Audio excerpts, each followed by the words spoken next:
Charles and I were together for 7 years.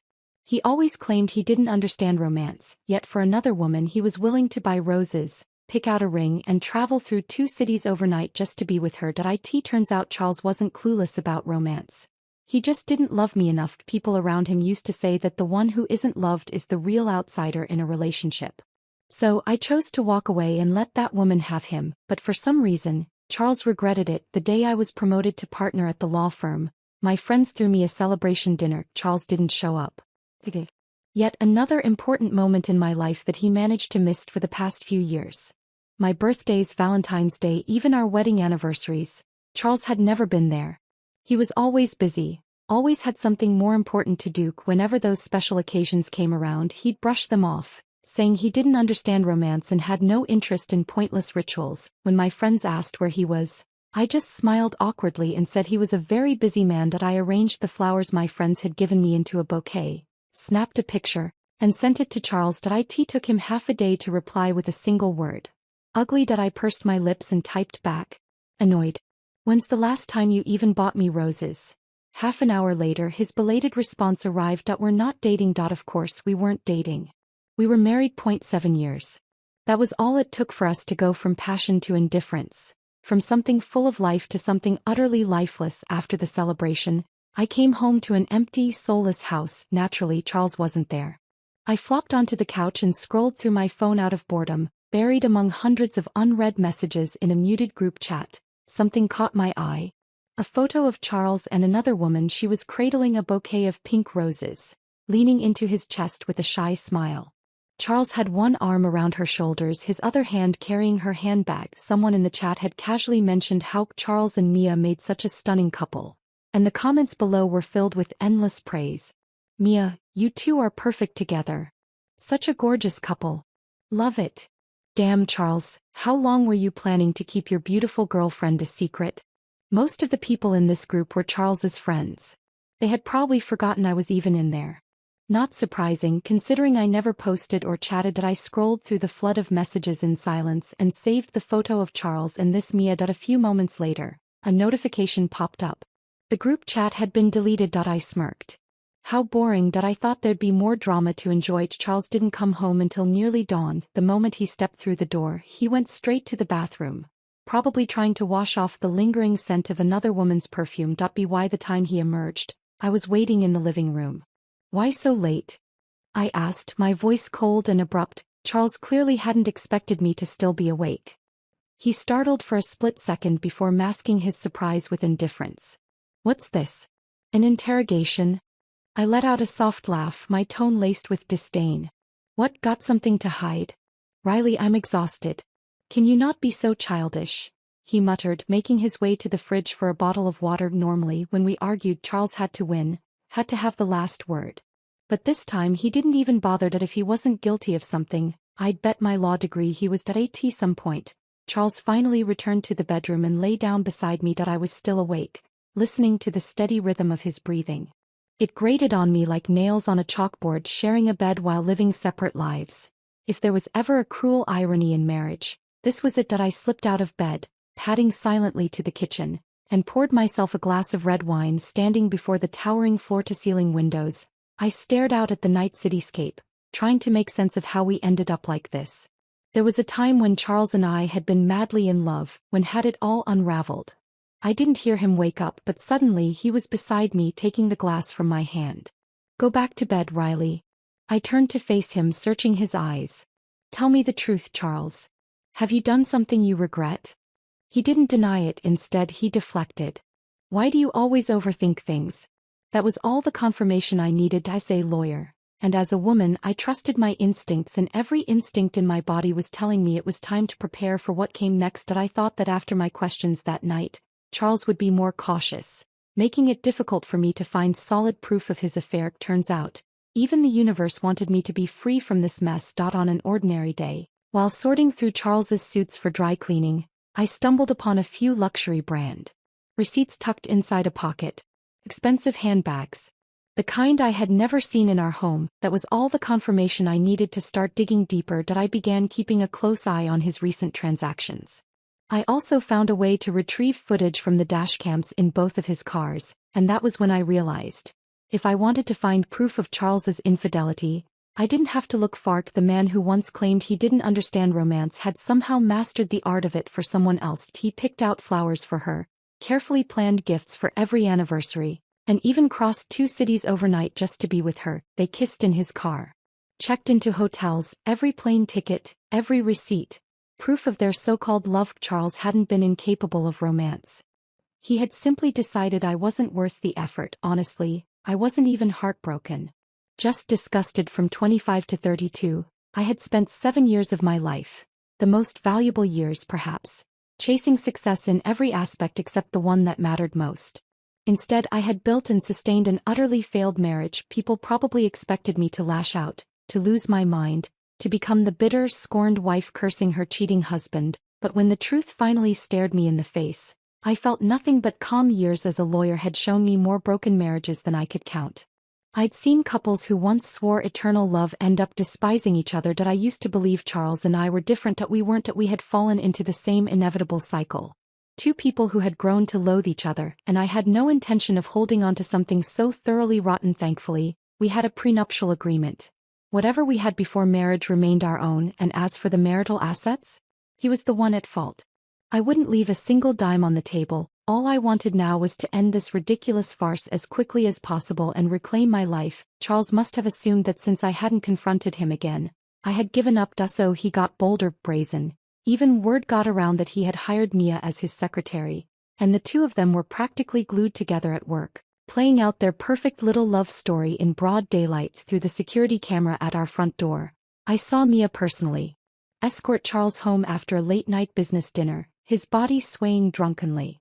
She didn't even bother hiding it, clinging to him, letting him hold her, putting on a show right at my doorstep as if daring me to react. She wanted me to see. Too bad for her. She played right into my hands that night. Charles never made it inside. Instead, he staggered back into her car, and the 2 of them disappeared from the camera's view. I didn't need to guess where they went. Once a challenge like this is issued, it never stops at just one round. First, it was Mia leaving her lipstick in Charles's car. Then it was the faint, unmistakable scratches on his back. Subtle little hints, all designed to remind me that I was sharing my husband with another woman. The more I ignored them, the more impatient Mia became. And then one day she did something truly amusing. She reached out to me. She invited me to meet her at a cafe. A mistake. Her taste in coffee shops, it turned out, was just as poor as her taste in men. I barely touched the coffee in front of me, pushing it aside as I studied the woman sitting across from me. Mia Carter, the 3rd person in my marriage. An expensive dress, perfect curls, a fresh-faced glow that still carried traces of youth. I had to admit she was a pretty girl, but I wasn't here to judge her looks, because the truth was, no matter how much I disliked Mia, Charles was the one who had betrayed me. He bore the greater blame. She was just a byproduct of his choices. That was, until she opened her mouth. Mia had the audacity to say that I lost Charles because I wasn't good enough to keep a man's heart. That as a wife, I was the definition of failure. She even offered a half-hearted apology before dropping her real intention. I'm sorry, but I really love Charles. I almost laughed. I didn't care if she loved Charles. I didn't even care if Charles loved her. The only thing I cared about was what I could take from this marriage when I walked away from it. My emotions were no longer in play. This was strictly business now. I stared at her for a long moment before asking, "How did you and Charles meet?" "At a university business forum," she said. "Charles came to give a talk. I was part of the student council team assigned to host him." I cut her off with my next question. "Did you know he was married?" Mia hesitated, brushing a strand of hair behind her ear. "I saw the ring on his hand," she admitted. "And, well, someone like Charles, his personal details are easy to find online. But so what?" Sunlight poured through the cafe windows, illuminating her face. At that moment I realized, her youth was her greatest weapon, and it was at that same event, that same university forum, where she and Charles had exchanged numbers. From there, the script was painfully predictable. Shared interests, long conversations, secret meetings, the inevitable transition from emotional connection to physical intimacy. Mia recounted their love story like it was something beautiful that I thought I might actually vomit. "Mrs. Anderson, you'll let us be together, won't you?" I tilted my head and corrected her. "Riley." I met her gaze evenly. "Call me Riley." Or if you prefer Ms. Harris. Mia blinked then smiled. All right, Ms. Harris, she said, amusement flickering in her eyes. You're not what I expected. I could guess what she had expected. Maybe a drink thrown in her face. Maybe a public meltdown instead. I sipped my terrible coffee, unbothered then. I asked the only question that truly interested me. How much does Charles pay you per month? Mia, still too young to know better, answered without hesitation. The number was generous, at least by her standards. To me it was nothing more than pocket change. A fraction of what I earned on my own in a month. I glanced at my phone and decided I had wasted enough time. I have to go, I said. Mia frowned slightly. Something urgent? I didn't answer her directly, but as a successful law firm partner, I had no interest in prolonging a conversation that held no value to me. More importantly, I had already gotten everything I needed from her. Charles and I met for the first time because of work. Back then, his company was still in its early stages. Nothing like the empire it is today. He had gotten into a contract dispute with a major corporation, and the case had escalated to court. I was the attorney representing him. To meet all of Charles's demands and conditions, I worked around the clock, pulling endless late nights to build the strongest case possible. Meanwhile, that bastard made a habit of dropping by every few days, supposedly to check on my progress. I was under immense pressure, and when it became too much, I'd slip into the stairwell for a quick cigarette. A single thin lady's cigarette just to keep me going. One evening, I ran into Charles there. He borrowed my lighter, and somehow we ended up talking. A few days later he started inviting me out to dinner, and before I knew it, I was dating Charles. I never really understood what he saw in me, so I tried to become whatever it was he liked. After we got married, I learned to be the perfect wife. In public, I played the role of Mrs. Anderson flawlessly. In private, I worked tirelessly to draft and negotiate contracts that protected both Charles and his company from risk, but maybe he never truly saw any of it. Or maybe, to him, my efforts were simply expected.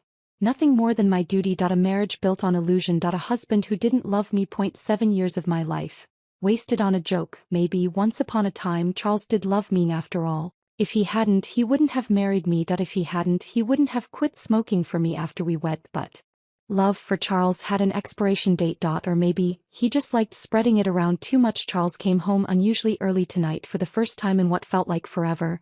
We actually sat at the same table and had dinner together. A few years ago, this would have been just another ordinary evening. But now it felt almost surreal. Strange. Even after all, Charles had long since made a habit of finding excuses to leave early and come home late.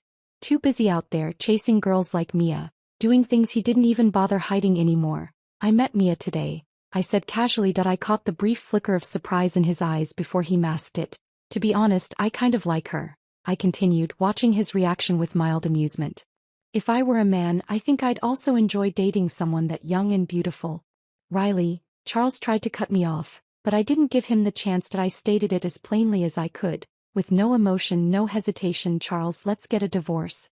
His fork paused midair. If you refuse, I added, I'll file for a divorce lawsuit. Charles stared at me in disbelief. If you don't like her, I can make her leave. He said it so easily, as if it were a simple fix. As if I was supposed to just nod and accept it. I had no idea how a person could be this morally bankrupt. Riley, are we really going to throw everything away over some clueless college grad? Besides, he exhaled as if I were the difficult one here, I only got involved with her because you were always too busy. She gave me what you couldn't. Unbelievable. Not only was Charles cheating, but he actually thought I was to blame for it, blaming me for having my own successful career, blaming me for not being a housewife who blindly obeyed his every word, blaming me for not throwing a tantrum when he first showed signs of cheating. As if that would have somehow stopped him. He must have lost his damn mind at this point. I only blamed myself for one thing. How blind I had been to ever think this man was worth my time. I wasn't going to argue with him. I wasn't going to entertain his nonsense. Instead, I laid down my final card. Charles, I'm a lawyer. And the evidence of your infidelity is endless. I met his gaze with unwavering certainty. If this gets ugly, it won't end well for either of us. I was certain Charles would agree to the divorce. Keeping a mistress in secret was one thing. Having his affair turned into a public scandal was another. And for someone like Charles, a businessman with a growing company, bad press was the last thing he needed. Sure enough, as soon as I drafted the divorce petition, Charles messaged me to say he agreed. After leaving the courthouse, he offered to drive me home. I turned him down without a second thought. The only thing I wanted from him now was his complete disappearance from my life. Unfortunately, Charles was a terrible ex-husband. Instead of fading into oblivion, he started showing up in my life more often than when we were married. I never expected him to come to my firm. His company had recently been hit with a copyright infringement lawsuit, and he wanted to hire me as his outside counsel. I won't lie. Professionally, it was a tempting case. Charles's company was no small player, and winning this lawsuit would bring substantial commercial value and solid PR, both for me and for the firm. But I wasn't stupid. A wolf showing up at the hen house with a gift?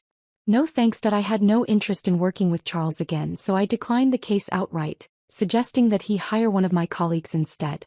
They were more than capable of handling it. Charles let out a low, amused chuckle. Riley, are you afraid of working with me now?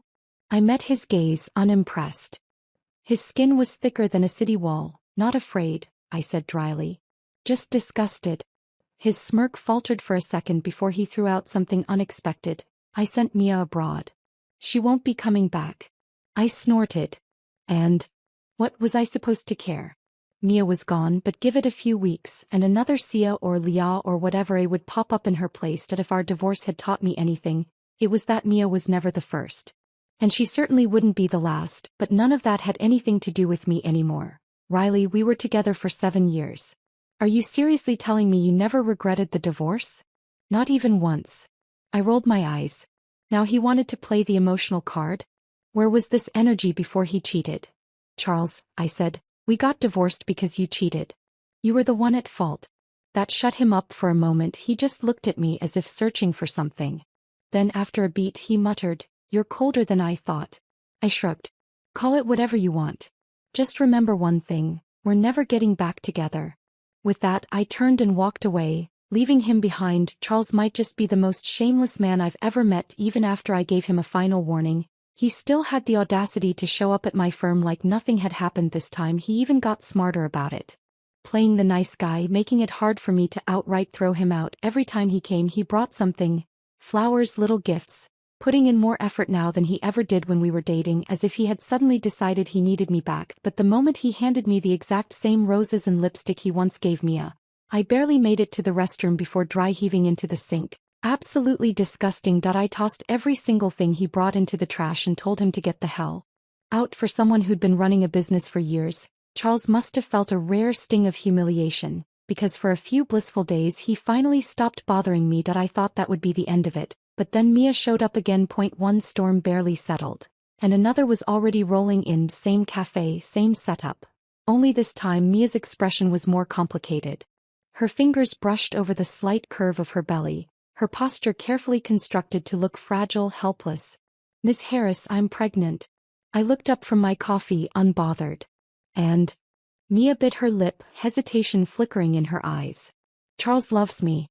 He sent me away because he still felt guilty toward you. That's why he's been avoiding my calls.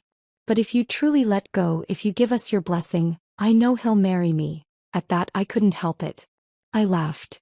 A quiet, amused, pitying laugh. Your child and your marriage have nothing to do with me. My tone was calm but absolute. If you want to marry Charles, take it up with him. Leave me out of it. Mia's face stiffened, clearly not expecting such indifference, and just then the cafe door swung open. Charles strode in, looking smug, carrying an extravagant bouquet of red roses. I could already tell what was going through his mind. He must have thought he'd finally won me over, that after a few days of silence he could waltz in like some victorious hero and charm me back. But what he didn't expect was Mia. The second his gaze landed on her, his confident grin froze. Mia? Mia's eyes lit up, clearly thinking Charles had come for her. She quickly stood, her voice eager. Charles, I've missed you so much. But Charles's expression darkened instantly. He strode past her without a glance, moving to stand between us like he needed to physically shield me from her presence. Then his voice dropped to an icy tone. Who told you to come back? I sighed internally. Here we go again. Mia hesitated, her face falling. I just wanted to talk to Riley. And what does she have to do with you? Charles cut her off coldly, his eyes filled with pure irritation. I already told you, Mia. There was never anything real between us. You were just a distraction. Mia paled. Her lips trembled. But, you said you'd marry me. Charles let out a sharp, humorless laugh. Don't flatter yourself. The day I paid you to leave New York, I made it clear. Don't come looking for me again. For a moment, Mia looked like she was struggling to process what she just heard. Her shock twisted into fury, her hands clenched into fists. Finally, she spat out a venomous, "You'll regret this," before storming out. I watched the entire scene unfold, utterly indifferent because at the end of the day, none of this had anything to do with me. Charles turned back to me, regaining his confident smirk, holding out the bouquet as if nothing had happened. I glanced at it but didn't take it. "Charles, have you forgotten? We're not together anymore. I'm not accepting gifts from you. Especially not useless flowers." His smile faltered. "Riley, we were together for 7 years. You really don't miss any of it? You saw what just happened. Mia meant nothing to me. I made mistakes, but I can fix them."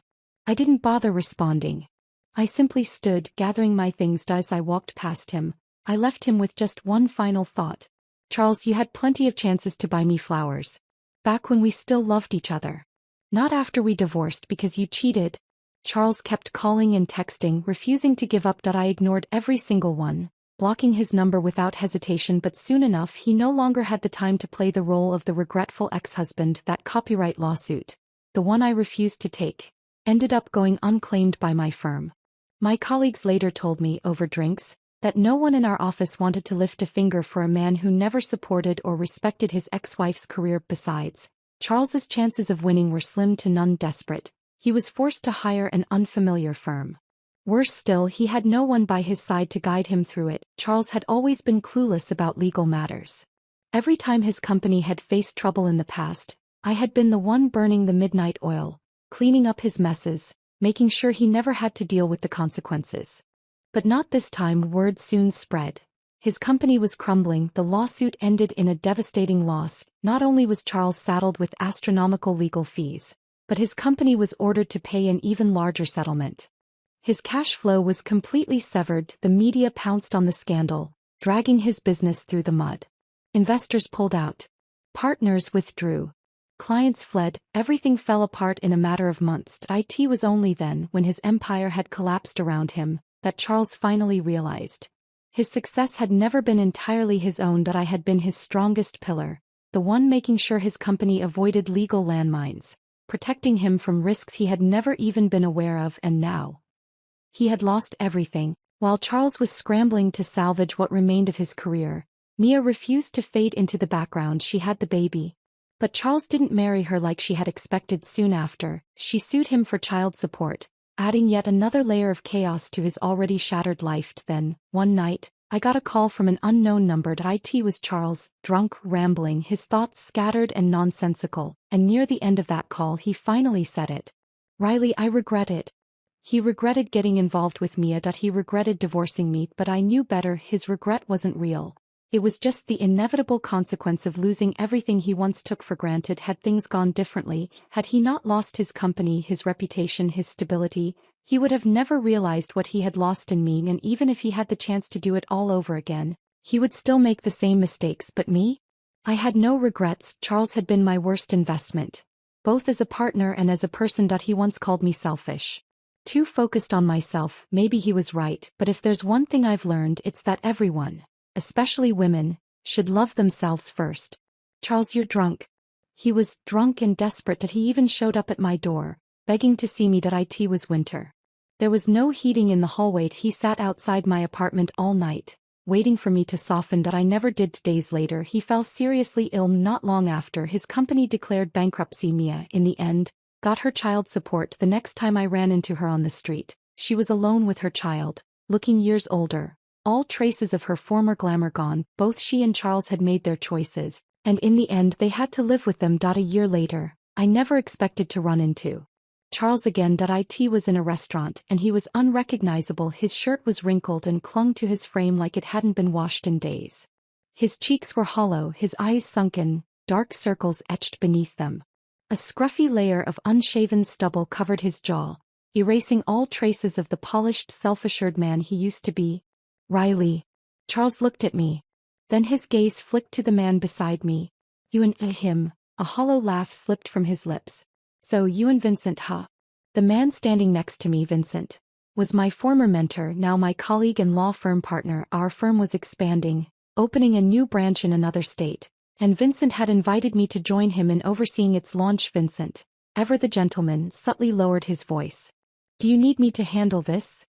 He stood behind me, his presence steady, protective, not out of fear, but because anyone could see that Charles was in no state to be reasoned with. Charles parted his lips, as if he wanted to say something more, but all that came out was my name. Then after a moment, his face twisted into something bitter, something ugly.